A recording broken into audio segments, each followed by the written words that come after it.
Ein was born as a worthless appraiser, and it has led to a life of constant misery. He can barely make a living for himself and is constantly mistreated by those around him. So now that he's on the edge of death's door, he decides to take the plunge and get it over with. A few hours earlier, Ein was in a party with the mage Jolene and the swordsman Zoid. He is currently up against your average New York City rat, and he manages to slash it, but it's not enough to take the rat down, so he yells for Jolene to hurry up with her spell, and once she's finally done, she fires it at the rat, killing it in a single blow. Now that they are done with their battle, Zoid and Jolene begin praising each other for a job well done. However, they are nowhere near as nice when speaking to the appraiser they brought along with them, Ian. Zoid yells for Ein to hurry up and do his job already, but all the heavy baggage he's carrying combined with the weight of their insults makes it difficult to move, so Ein ends up falling face first to the ground. He is clearly being mistreated, but even so he has no choice but to get up and obediently do his job as a low common appraiser. At birth, all the people in this world are granted jobs by the goddess of light and skills by the goddess of darkness. By honing these skills, one can gain a multitude of abilities and powers. However, jobs are passed down genetically, so they can never be changed. These jobs are divided into tiers: rare, high common, and low common. And as you can see, low common is bronze tier trash, so most people with this class are stuck as peasants or merchants. Ein's parents used to own a small appraisal shop to support the family, but they both tragically died when Ein was young, so he was left to fend for himself. That's how he ended up becoming an unglorified pack mule for these two, and even though he hates working for them, he's got no choice.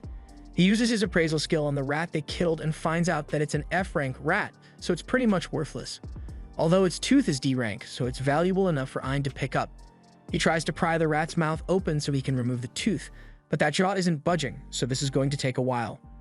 Zoid and Jolene are starting to get impatient since Ein is taking so long, so Ein asks them for a little help so he can get the rat's mouth open quickly. However, Zoid is offended that Ein would even dare to ask for help, so he throws a rock at him and tells Ein that he's worthless. Ein glares at Zoid with rage in his eyes for what he just did, but unfortunately, Ein doesn't have the strength to back that rage, so Zoid just kicks him across the floor and Ein is forced to apologize and beg for mercy. Zoid doesn't feel like beating Ein up anymore, so he gets back to work trying to pry the rat's jaws open, while Jolene and Zoid mock him for being a filthy trash collector. They really enjoyed making fun of him, and they know he can't do anything about it since there aren't any jobs for an appraiser like him. If someone wanted to figure out the value of an item, they could easily go to the guild and have it appraised with a magic item, so low-level appraisers like Ein are totally obsolete. Ein heard everything those two just said about him, and he knows they are right. His appraisal skill is practically worthless, so the only job he can get is scavenging parts for jerks like Jolene and Zoid. As soon as Ein has stored the tooth in his bag, Zoid reminds Ein that the only reason they even agree to have him in their party is because Zoid hates touching gross stuff like that, so he had better learn his place and behave like a good trash boy. Life dealt Ein a bad hand, but he's got to do whatever it takes to survive in this world, even if it means he must suffer at the hands of those two. As they are walking through the dungeon, Zoid happens to spot a hellhound corpse lying in the middle of the path, and he doesn't even question it. He thinks this is incredibly lucky since they can loot it without him having to fight, so he orders Ein to start looting. However, Ein has a functioning brain and raises the good point that if the hellhound was already dead before they got here, then something strong must have killed it. And on top of that, hellhounds aren't even supposed to spawn in this area of the dungeon, so he is sure something is seriously wrong here.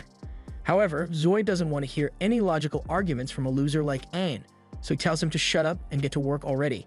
While Ein does the dirty work, Jolene and Zoid begin talking about getting freaky with each other once they get back to town and maybe forcing Ein to watch.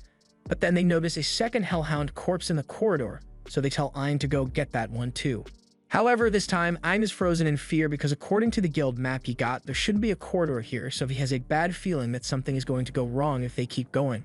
Yet once again, Zoid completely ignores Ein's logical arguments and starts walking into the corridor. He tells Ein that if he's so scared to continue, then he can leave on his own, but he won't be getting paid anymore since he is disobeying an order from the leader. Ein is pretty much cornered here because on one hand, he knows something dangerous might be down in that corridor, so he really doesn't want to go, but he also can't afford to be fired from Zoid's party. There are practically no other parties that would be willing to accept a loser with a skill like appraisal, so if Zoid kicks Ein out because of this, he will have no way of surviving. So Ein eventually decides to head into the corridor with Zoid even though he knows it's a bad idea. After walking through the corridor for a while, they come across a ton of dead hellhounds on the floor, and Zoid thinks they just hit the jackpot since they can loot all these bodies and make a massive profit without having to fight anything, but Ein is still uneasy since whatever killed all these hellhounds might still be around. Zoid is getting sick of all Ein's constant worrying, so he yells at him to shut up and do his job. But then Ein sees something absolutely terrifying behind Zoid, so he nervously points in that direction. Zoid turns around to see dozens of little red eyes staring at them, and a few moments later, a pack of hellhounds emerges from the darkness. All those hellhound bodies they found earlier must have been the result of infighting among the pack, but now that they've been confronted by the full pack, none of them know what to do. Ein has no combat skills, and even if Zoid and Jolene worked together, they would barely be able to take down one hellhound, let alone an entire pack, so fighting isn't an option here. The only way they can make it out of this alive is if they make a run for it, but even if they do try to run away, there's no way they can escape a pack of wolves chasing them down. Just then, Zoid realizes that he and Jolene don't necessarily have to be faster than the hounds, they just have to be faster than Ein, so the hounds eat him first, so he tells Jolene to cast a paralysis spell on him. Jolene is confused at first, but she soon figures out what Zoid is trying to do, so she points her staff at Ein and paralyzes him. Ein falls to the floor, unable to move, and he can't believe that the two of them really plan to leave him here to die. But Zoid assures him that the paralysis only lasts for a short time, so if Ein stays quiet, he might get lucky and escape the hellhounds as well. However, Zoid then proceeds to make a lot of noise to attract the hellhounds straight to Ein, and afterwards he runs off with Jolene, leaving Ein to be eaten. The hellhounds pounce on Ein and immediately bite into his arm and leg, so he screams out in pain. But all the pain from being mauled caused the paralysis to wear off, so Ein can once again move and grabs a nearby rock to get the hellhounds off him.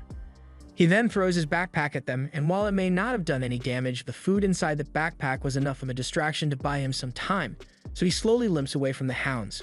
But unfortunately, he discovers that Zoid and Jolene had blocked off the exit, so there really is no way for him to escape. He doesn't have much time before the hounds come after him again, so Ein spots another corridor and starts heading straight for it. But to his dismay, this corridor leads to a massive dead end. All hope seems to have been lost for Ein since he has nowhere to run and he can hear the dogs closing in on him by the second. If he is going to die regardless, Ein would rather fall to his death than be eaten alive by those monsters. Till now, he has always blamed his failures on his trash appraisal job, but now he realizes he never actually tried to overcome the challenges he faced because of his job. But even if he realizes that now, it's too late for him to change anything. A loud thud is heard as Ein's body hits the ground, but while he most certainly died on impact, he happened to land right on top of a tree. A beautiful girl appears before him and slowly walks towards his dead body before giving him a kiss on the forehead. As she does this, Ein's body begins to move again, and after a few moments he regains consciousness. Once Ein can think clearly again, he realizes that he's still alive and all his injuries have been healed, so he starts wondering how that could even be possible. He notices drops of water falling on him from the tree, so he catches a few and uses his appraised skill to check them, and to his utter shock, these are S-rank droplets of the World Tree. He then appraises the giant tree, and sure enough, he discovers that this huge hunk of wood is indeed the World Tree of Legend. Long ago, this world had a single World Tree, and this tree was responsible for producing the mana that humans use to create magic. However, the legend also states that the World Tree withered away and died long ago, but many scholars of the world theorize that it must still exist somewhere in the world, which is why massive expeditions were launched in hopes of finding it. But the tree was never found, although it makes sense why no one ever found it, because who would think to search at the bottom of the dungeon? He realizes that the tree must have brought him back to life, so he thanks it, and as he does so, he hears a girl's voice, but there's clearly no one else here, so it must have been his imagination. Moving on, Ein is glad he survived the fall, and this place seems pretty safe since there are no monsters here, but he needs to think about how he's going to get himself back to the surface. Zoid and Jolene obviously aren't going to call anyone to save Ein, plus there's no food here, so he will starve if he doesn't make it back home soon. He heads for the exit, but before he leaves, he once again thanks the tree for saving him. This place obviously isn't on the guild map, so Ein has no idea what to expect from this place. The enemies here are bound to be stronger than those hellhounds that nearly killed him, so he's scared, but he has no choice but to go. He's done making excuses for himself and plans to do whatever it takes to survive, no matter how hard it may be. Ein walks out into the dungeon, but to his surprise, he's been walking for a while now, and there are still no signs of any monsters. He's honestly relieved since that means he won't have to fight, but suddenly Ein feels a gust of wind near his face, and in the next moment, his ear is on the floor. He screams out in pain and tries reaching for his severed ear, but in the process, 2 of his fingers get cut off. The one behind Ein's suffering is this S-rank gremlin, and Ein is starting to really panic since even those hellhounds were only B-rank, so he stands no chance against this thing. The gremlin begins slicing Ein up, and it's way too fast for Ein to even react, so his only choice is to flee. However, as he attempts to get away, the gremlin raises its scythe to stab Ein through the chest, but before it does, it freezes in its tracks because something even more terrifying just appeared. The gremlin gets squished to death by a massive death bear, and if Ein didn't stand a chance against the gremlin, then he most certainly isn't surviving the death bear. The bear slashes Ein's face with its claws, destroying one of his eyes in the process, and while Ein is trying to crawl away, it picks him up and begins squeezing until blood gushes out of his mouth. The death bear was just about to eat him, but at the last second, it gets decapitated by a grumpy woman. She gets the fact that she just saved a human, but that girl kept begging her to help him, so she didn't have much of a choice.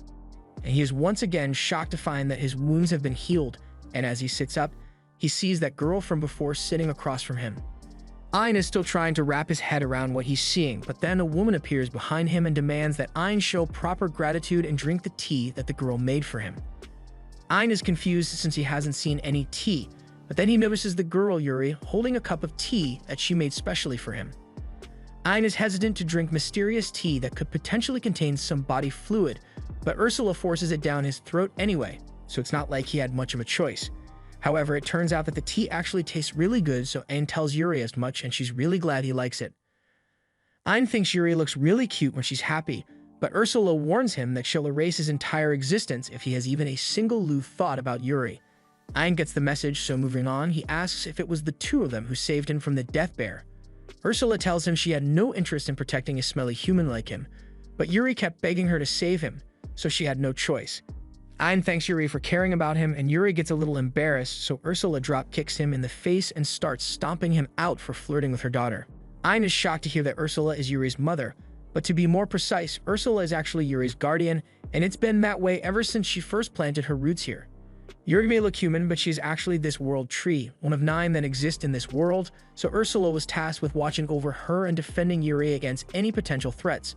Ein is surprised to learn that Yuri is the world tree spirit, but it makes sense to him since she's so beautiful.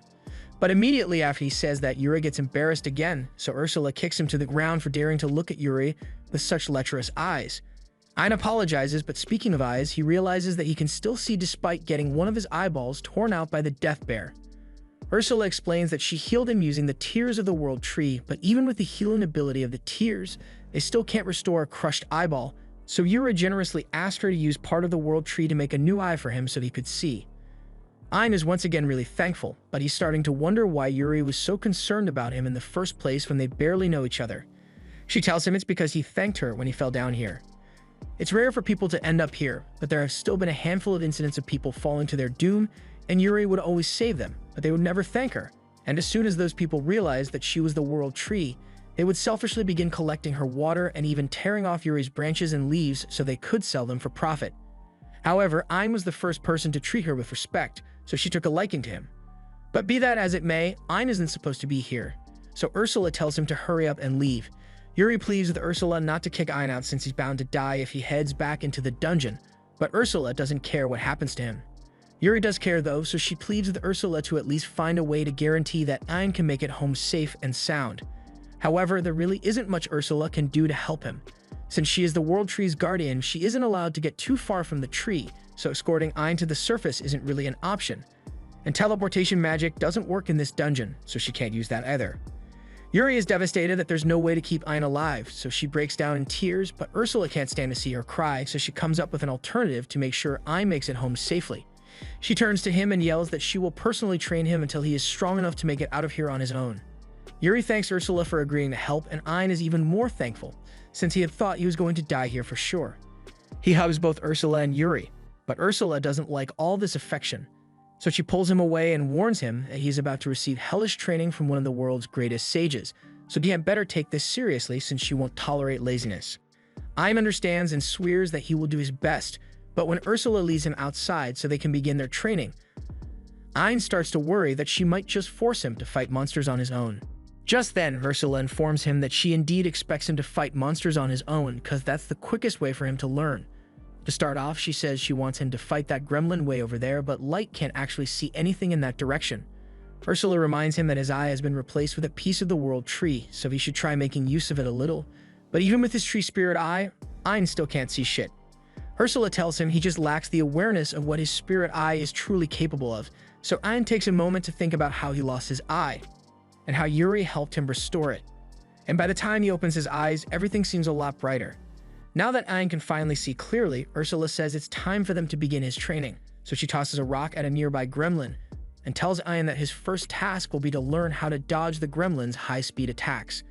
Ein doesn't think that's possible since the gremlin is moving way too fast for him to keep track of, but Ursula tells him he just needs to use his appraisal skill to scan the gremlin's movements. Ein doesn't think it works that way, but he doesn't have many options, so he tries it out, and to his surprise, he really can see the gremlin's moves now, although it's pointless if he forgets to dodge. Since Ein is injured, Ursula puts up a barrier and pulls out a bottle of tree drops she borrowed from Yuri. She pours it on Ein's severed ear, and after it has been reattached, she tells him that he had better take this seriously, otherwise he's going to keep getting sliced up. She then drops the barrier and the gremlin attacks him again, but since he knows where it's going to attack, he manages to duck out of the way in time. After a week of constant training, Ein has finally gotten the hang of appraising the gremlin's moves and can dodge its attack every single time. He proudly tells Ursula that he has mastered the technique, but in the process he lets his guard down, so the gremlin is able to sneak up from behind and slashes his back. Ursula creates a shield around the two of them so they can take a break, and she gets a good laugh from seeing Ein's pain. But she admits that he did do a good job at dodging, so she says he has passed the first test. Now they'll move on to the next lesson. So she tells Ein that he has to defeat that gremlin.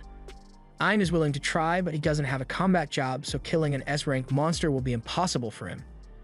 Ursula already thought of that, and while it certainly would be impossible for Ein if he were fighting with his bare hands, he doesn't have to since Ursula made a special sword for him. Ursula didn't want to make this for him, but Yuri went through all the trouble of snapping off one of her branches because she wanted to help him. Ein is deeply touched that Yuri would put herself through such pain just to help him, so he is really grateful and swears to make good use of it. Ursula undoes the barrier and leaves Ein to face the gremlin, but when he tries to strike at it, the gremlin easily dodges him. Ursula jokes that he's never going to hit the gremlin if he swings so slowly, and Ein is aware of that, so he decides to just predict the gremlin's path and attack it when it gets close to him. However, when he tries to do that, the gremlin just jumps over him because it's not stupid. If it sees Ein try to attack it, it's obviously going to try to dodge, so Ein needs to think of a new strategy. Instead of simply appraising the gremlin's movements to predict its attacks, Ein needs to appraise every facet of the attack itself, so he digs deep and performs a super appraisal as the gremlin charges at him. As he does this, the gremlin seems to freeze in time, but in reality, Ein is just seeing it move in slow motion since his eye is appraising it at such a high speed. And with such a clear view of the gremlin's movements, Ein is easily able to prepare himself and whack it in the face, finally defeating it. Ein is really happy that he just defeated his first monster, but Ursula reminds him that now isn't the time to be celebrating since he's just getting started. For the next part of their training, she tells Ein that he has to defeat over a dozen more gremlins, and Ein is confident that he can handle it, so he gets right to work. After several hours of fighting, Ein is finally done taking out all the gremlins, so he turns to Ursula, expecting to be praised, but she says this much should be normal for someone who can harness the power of the world tree. With that said, Ein has been making steady progress so far, so she thinks he is ready for the next step. She tells him to appraise the gremlin's ability and make it his own, but Ein doesn't understand what she means since appraisal only shows him information about skills. Ursula points out that humans learn skills through constant practice and with his spirit eye. Ein should be able to see not only the information of the skill, but also receive all the experience that comes with it. With this method, it is possible for him to learn a skill instantly, so he decides to try it out and appraises the gremlin's skills. Just then, Ein gets a massive headache as a ton of information rushes into his head all at once. He falls to his knees in pain, but once the headache finally subsides, he acquires the gremlin's high-speed movement skill. He still finds it hard to believe that he learned a skill so quickly, so he decides to test it a little and takes off running down the dungeon hall. Ein is amazed by how fast he's moving since he's way quicker than he used to be, but there's just one problem. His body isn't used to running at this speed, so after a few seconds, every muscle fiber in his body is way torn to pieces. Ursula catches up to him and pours some of the teardrops to heal Ein's broken body. If his body can't handle all that force right now, then he's just going to have to keep practicing until he eventually adapts. Ein's muscle fibers keep tearing each time he runs, but thanks to the tears, Ursula just keeps healing him over and over, until at one point his muscles stop breaking altogether. He now has a strong body and an acceleration skill, so Ein wonders if he might be strong enough to challenge the Death Bear as he is now, but Ursula tells him he'd still get demolished if he tried to pick a fight with it as he is now. He may be faster and nimble, but he still lacks the necessary attack power, so Ursula decides to let him copy one of her own abilities. Ein is excited to hear this, so he asks Ursula what her ability is, and she demonstrates by immediately blasting him with a fireball. Ursula's ability is called Discard Enchant, and it allows her to use magic without needing to spend time on a chant. Ein thinks that ability is super strong, so he can't wait to learn it, but Ursula will only allow him to appraise it if he does it while she launches a fireball at him because she thinks it's fun. Ein appraises the attack and manages to learn the Discard Enchantment spell, but then Ursula hits him with the fireball, so he falls to the ground in agony. After being healed yet again, Ein begins training to learn how to use magic without incantations, but since he doesn't have a magic-oriented class, his mana reserves are abysmally low, so he runs out of magic energy really quickly. Fortunately, whenever he is healed with the tears, it replenishes his mana and simultaneously increases his magic capacity a little, but he's going to have to keep practicing for a long time if he ever wants to master the technique. After half a month of magic training, Ein has learned how to cast mid-level magic and is now capable of shooting more than 1,000 fireballs simultaneously. With this combined with his new skills and buffed appraisal ability, Ursula thinks Ein is finally ready to face another death bear. In all honesty, Ein is a little nervous about facing such a powerful monster on his own, but Ursula assures him that if he uses all the techniques she taught him, then he should easily be able to handle it. As Ein confronts the bear tries to slash in with its claws, but Ein appraises its movements, and before it could hit him, he counters with the point-blank wing cutter spell. The spell does a lot of damage to the bear, but it ultimately isn't enough to kill it, so Ein begins firing fireballs, and he keeps going until the bear falls over dead. That fight was way easier than Ein thought it would be, so he starts wondering if the bear was always this weak, but in reality, he just became really strong. Now that the death bear is dead, Ein appraises it to learn its abilities, and after the splitting headache is over, Ursula tells him he should now possess enough strength to make it out of this dungeon on his own. But before he leaves, Ursula has a present to give him, but she's only doing this because Yuri asked her to. She says she's going to make a new sprite eye for Ein using the rest of the Yggdrasil tree's core. Ein doesn't think he deserves such a valuable gift, but Ursula yells at him, saying he is only going to be borrowing the core. She enchanted it, so if Ein ever dies, then the core will automatically return here, so he should just shut up and accept the gift already. Ein doesn't want to argue about it, so he gets down so Ursula can implant the spirit core in his eye, but after she's done, he doesn't feel that much different from before. Ursula tells him it will take time for his body to adapt to his new spirit god eye, so he can't use its abilities right away. But even so, Ein is really grateful, so he turns to Yuri to thank her for the gift, but he can't find her anywhere. Just then, Yuri reappears in front of him, so Ein asks where she was, and she tells him she was in his eye a moment ago. With the World Tree core in Ein's eye, he now basically qualifies as the World Tree itself, so Yuri can freely enter and leave his eye whenever she wants. Yuri promises that she will be helpful to Ein since she can heal him whenever he gets injured. And Ein definitely likes the idea of getting to spend time with Yuri, but he asks Ursula if she's really okay with this. Ursula drop-kicks him in the face and says she obviously doesn't want to entrust Yuri to a schmuck like him. But Yuri has been stuck here ever since the day she was born, so she has never gotten to see the world or had a friend. Ursula may not like him, but after all the time she has spent with him, she can at least tell that he's a good kid, so she wants him to go out there and show Yuri the world. Ein is honored that Ursula trusts him so much, so he swears to take care of Yuri no matter what, and Ursula is glad to hear that. Before Ein leaves, Ursula has a gift of her own that she wants to give him, so she asks him to stretch out his hand, and as he does so, she imbues it with some magic. Ein asks what this is, so she explains that it's an infinite storage spell, so as long as he has that mark, he can store any physical objects within it. And the first thing she wants him to store is this spirit sword she made for him, but before that, she stabs him in the eye. Ein falls to the floor in pain, so Yuri heals him, but just before his eye is completely healed, Ursula shoves a Philosopher's Stone down his throat and it replaces his right eye. Ein asks what that was all about, so Ursula explains that the Philosopher's Stone just established a permanent link between her and Ein, so now she can see everything he sees, so he had better not think about getting physical with Yuri.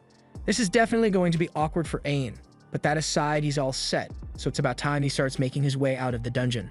Before they get going, Ein asks Yuri if there's anything she wants to do once they get to the surface, and after thinking about it for a bit, Yuri answers, saying she would like to see the rest of her family. Ein didn't know that Yuri had any family aside from Ursula, so Ursula explains that all the world trees that exist used to be part of one massive world tree. However, at one point, the cores were split and hidden away in separate dungeons, so Yuri hasn't been able to see her siblings in years. In that case, Ein promises to travel the world with her so they can meet all the other world tree spirits. But to do that, First, they have to get out of here. Ein heads out into the dungeon, but once he comes across a split in the path, he isn't sure which direction he should follow. All of a sudden, he hears Ursula's voice in his head, and she's telling him to take the path to the left. She already appraised an escape route for him with his eye, so as long as he follows her directions, he can't get lost. Also, there's a giant viper monster heading straight for him, so he had better get ready to fight it off. A few minutes later, Ein has killed the S-rank viper, and he's pretty proud of himself for being able to take it down so easily. Ursula tells Ein that she already used his eye to appraise the viper's abilities, but Ein wasn't ready for it, so he grabs his head in anticipation of the intense pain. However, to his surprise, there is no pain, and that's thanks to Yuri because she healed him as soon as his head was about to start hurting. If Yuri can do that, then that means he won't have to suffer any more headaches when he appraises skills to learn them, so he thanks her for all her help. Ein eventually makes it to an ominous-looking door, and Ursula explains that this is where he will find the boss monster of this floor. Dungeons are pretty much living creatures that feed on the humans that die, and as such, there is always a dungeon core and a dungeon boss to guard that core. The only way for Ein to get out of here is to defeat the dungeon boss and destroy the core, but Ein isn't sure if he has what it takes to do it. Defeating S-rank monsters is one thing, but a dungeon boss is supposedly several times stronger than any S-rank monster he has encountered so far. However, he refuses to back down because he is no longer the weak Ein who would helplessly run from death. He opens the doors to the boss room and finds the dungeon core on the other side of the room, but as he and Yuri are walking over to it, they trigger a summoning circle on the ground and cause a massive golem to spawn. This fight is going to be tough, so Ein asks Yuri to get back in his eyes so she doesn't get hurt, after which he begins charging at the golem. He dodges the golem's first strike with his speed boost, but he won't be able to dodge the second one. So instead, he braces himself for impact with his superhuman strength skill. While he is touching the golem, he also activates the venom skill he got from the viper to dissolve a chunk of the golem's arm. The venom managed to do a lot of damage to the golem, but it wasn't enough to finish it off, so Ursula says she's giving special permission to use the ultimate spell she taught him. He should have just enough mana to pull it off now, and even if he collapses, Yuri can just heal him right away, so it shouldn't be a problem. Since nothing else has worked so far, Ein decided to use his ultimate spell after all and cast Nova Strike to hit the golem with a massive ball of pure energy. After hitting the golem with that spell, practically nothing is left of it, and surprisingly, Ein didn't even collapse from mana exhaustion.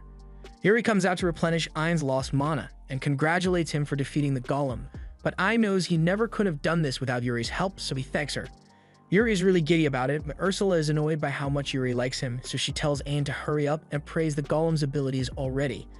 Ein does so, and once he's done with that, Ursula tells him that there's one more thing he needs to appraise, so she asks him to go over to the dungeon core. Ein does as instructed, and while he's appraising the core, Ursula appears next to him, which comes as a major surprise since Ein thought she could leave the World Tree. Ursula confirms that she is still bound to the World Tree, but since the entire World Tree's core is in Ein's eye, his body is practically the World Tree now, so she can teleport within a certain vicinity of him. That aside, this dungeon core operates similarly to a spirit core, so Ursula says she can use it to level up Ein's spirit god eye if he wants. Ein readily agrees to the proposal, so Ursula takes the dungeon core and puts it in Ein's eye to level him up to level 2. She then tells Ein that he can level his eye up more by conquering different dungeons and absorbing their cores. The three of them then leave the boss room and the door closes behind them, so they can no longer return. Ursula assumes this must be because they defeated the boss and took the core, so the dungeon is sealing itself off so it can recover. The hole that Ein fell through is also probably sealed now, and that's a good thing since it means there is no way for any more humans to stumble up on the World Tree.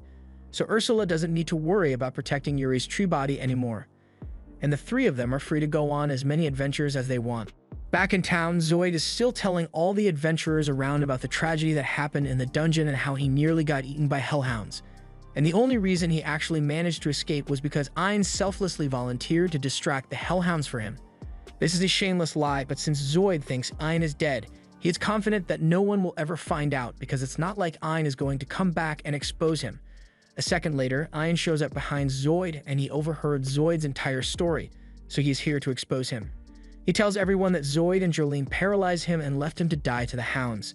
The people at the bar are enraged because they've been giving Zoid sympathy all this time, but he practically tried to murder Ein for his own sake.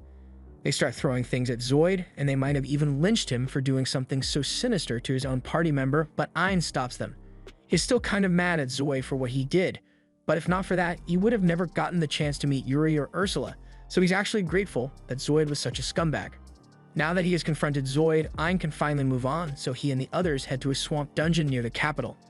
After clearing it, Ursula uses the dungeon core to level Ein's eye up, and with the upgrade, Ein is now able to read all types of writing. He's glad he leveled his eye up, but he's a little disappointed since he was hoping to find a world tree there. Ursula tells him it isn't going to be easy to find the world trees since a lot of effort was put into hiding them. Ein apologizes to Yuri since it might take a little longer than he anticipated before she gets to see her family, but Yuri says she doesn't mind since she's having fun.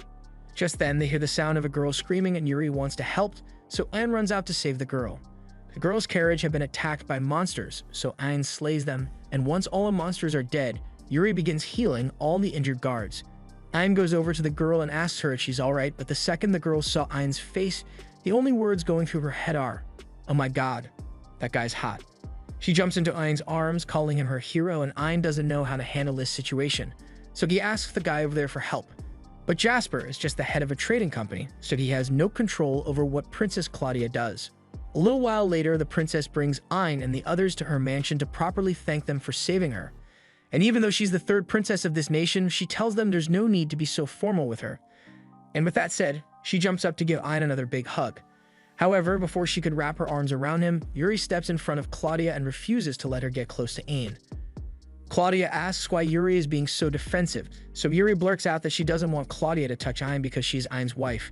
We then cut to Ein's face, and that right there is the face of a man who didn't realize he was married until a second ago. However, even with Yuri's declaration, Claudia doesn't give up because she's fine with becoming Ein's second wife. While she and Yuri argue over Ein, Jasper comes over and says he has something to tell him. Ein asks what this is about, so Jasper tells him he wants to marry Ein. That's the third person today, but before Ein can respond, Jasper asks him to come down to the basement because there's something he wants to show him. Jasper is the head of the Juno Trading Company, and Ein already knows about the company since they are pretty much the richest and most famous trading company out there. Jasper leads everyone to his jewel room and explains that he has made it his life's mission to preserve all the prettiest jewels in the world, and today he found the prettiest jewel of all. He knows Ein's eye is made of a spirit core since he has done quite a bit of research on them, and he fell in love with Ein's eyes at first sight. He asks Ein to marry him so he can look into his eyes for the rest of his life, and Ein was initially going to decline, but Ursula pulls him aside and tells Ein to reconsider because Jasper probably has information on the location of other spirit cores. Plus, Jasper is Rick, so if Ein married him, he would have access to all his resources. However, Ein isn't interested in being the gold digger, so he asks Jasper if they can just be friends instead, and Jasper says that's fine for now at least. Ein then asks Jasper if he has any information on the other spirit cores, and Jasper confirms this, but the locations are incredibly dangerous, so he hasn't been able to investigate. However, with Ein, a little danger shouldn't be much of a problem. This was the end of episode 3. Subscribe to not miss the next part.